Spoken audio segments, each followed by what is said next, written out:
Hi amazing people, I wish that you're very happy, very fine and enjoying your life as well, and I welcome you on behalf of our company Fesgi Consultant. And in today's video I'm going to teach you German language, because if you are planning to study in Germany, or if you want to do a job in Germany, if you have intention to open your company in future in Germany, or if you are applying for a spouse visa for your husband or wife, and even if you want to be a doctor in Germany, then it is imperative for you to learn German language to achieve all your future goals. And I'm here to help you to fulfill all your dreams.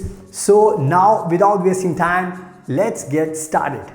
And today I'm going to teach you something very important, and you have to use in your day-to-day conversation in German language, because the same thing we have in English language, and we call I, you, he, she, it, they. So these are called subject pronouns, and similarly we have in German language as well. So if you're learning German language, you need to understand, you need to learn, and you need to remember throughout your life, and that's how you can start your conversation. You can refer somebody in German language like, he is doing that, you should not go there, she wants that, we have to work today. So all these things we say in our day-to-day conversation. So now I want to make sure that you learn today subject pronouns, and then you can start to use in your conversation with your friend or family members, everybody. So now let's focus on subject pronouns. So first you have to see, I have written everything. I want to make sure that today I can give you example as well, so that it can fix into your mind forever, and then it will be very easy and good for you. So the first we have, if you can see here, it's ich. Ich means I. So in German language you can use ich if you want to use I'm going there, I want to do that. So if you want to use I, then in German language we use ich. Now let's jump on to the other one, the next one. Here we have du, du, and that means you. Here you have to understand, because in Germany we have gender issue, like we have 3 genders. I will explain you later on, but here du, the pronunciation is du, that means you. It is singular informal. So whenever we want to say something to somebody we know very well, we can use this one, you. For example, if we talk to our friends, so we say, hey, you do that, you come here. So in Hindi language, if I can use one word to make things easy for you to understand, so that means tum, because in Hindi language we also have gender, masculine and feminine. So the same thing happens in Germany. So if you want to use this, du means you and tum. And now let's focus on the next one. Here you can find 3 subject pronouns like er, sie, es. Why we have put together, just to make sure that you understand, whenever we conjugate a verb, so we use the same part of conjugation with all these 3 subject pronouns. So that's why we put always together, and you have to memorize in the same way, because whenever you learn a new verb, you have to conjugate in the same way, and you have to learn by heart to make sure that it fits into your mind. So here er means he, sie means she, the pronunciation, keep in mind, sie.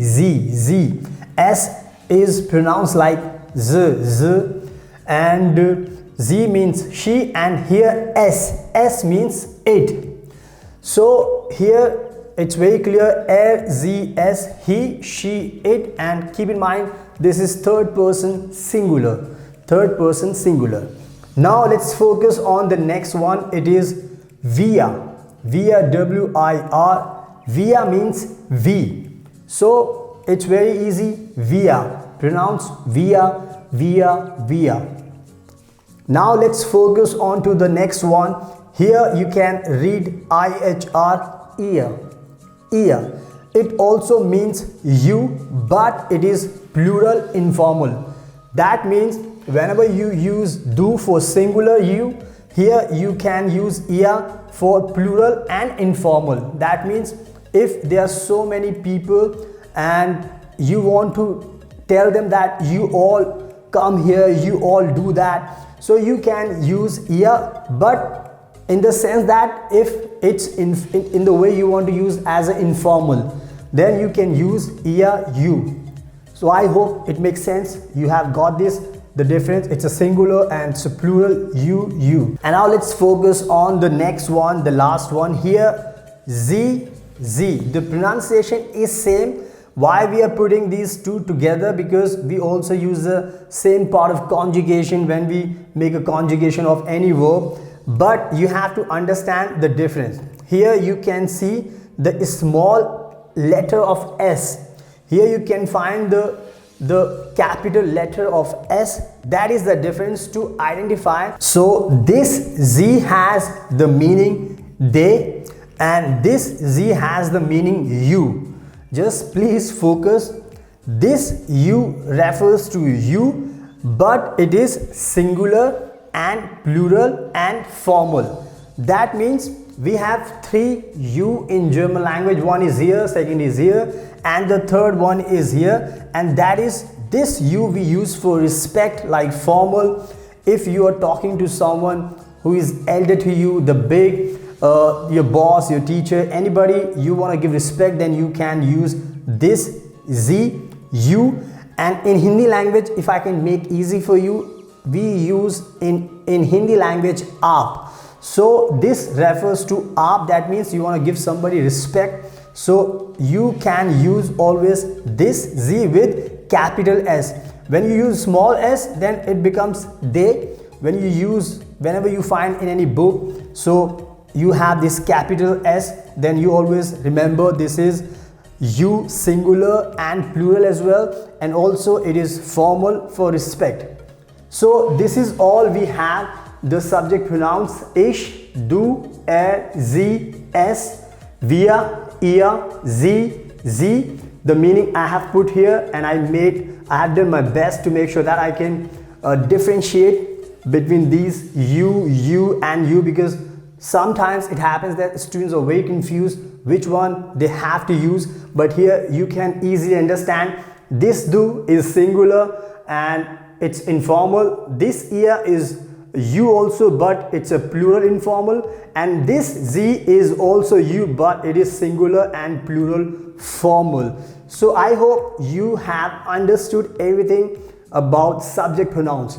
And now I want that you should use all these, subject pronouns with the sentences, so that, it can easily fix into your mind and you can remember for a long time, for your whole life. So that's why I have put small sentences, and I want to make sure that you can use whenever you make sentences and you can easily understand, okay, that's how I can use in German language.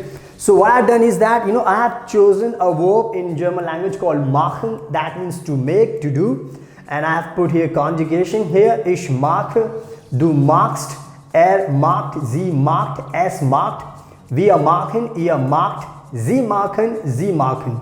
So that means here I have made some sentences so it can become easy for you to grasp. So here, if we want to use ich, so we can use this sentence, ich mache einen Kaffee. Ich mache einen Kaffee. That means I make a coffee.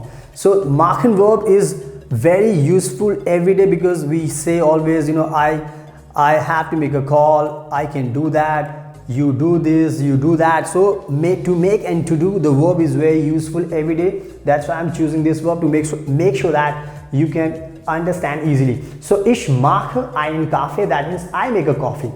And if you want to use do, then you can say du machst einen Kaffee. Du machst einen Kaffee, you make a coffee. Then we have this s here. Macht einen Kaffee. He makes a coffee. Then again, sie macht einen Kaffee. As I told you that we use the same conjugation, so you can see macht. So macht, sie macht. So that's how you can use when you make sentences. Now let's use wir, we. So here wir machen einen Kaffee. So we make a coffee. So it's very easy, But here you have to keep in mind, whenever we have wir, we use the infinitive of the verb machen, same. just like M-A-C-H-E-N. So it is the infinitive of the verb. So we use the same verb. So it makes easy for you to learn, and to whenever you want to say something, it becomes very easy for you to say, hey, wir machen einen Kaffee. Now the next we have ihr means you, that means ihr macht einen Kaffee. Ihr macht einen Kaffee, that means you all make a coffee, because it's a plural. So whenever we want to say there are a lot of bunch of people, so we can say you all make a coffee.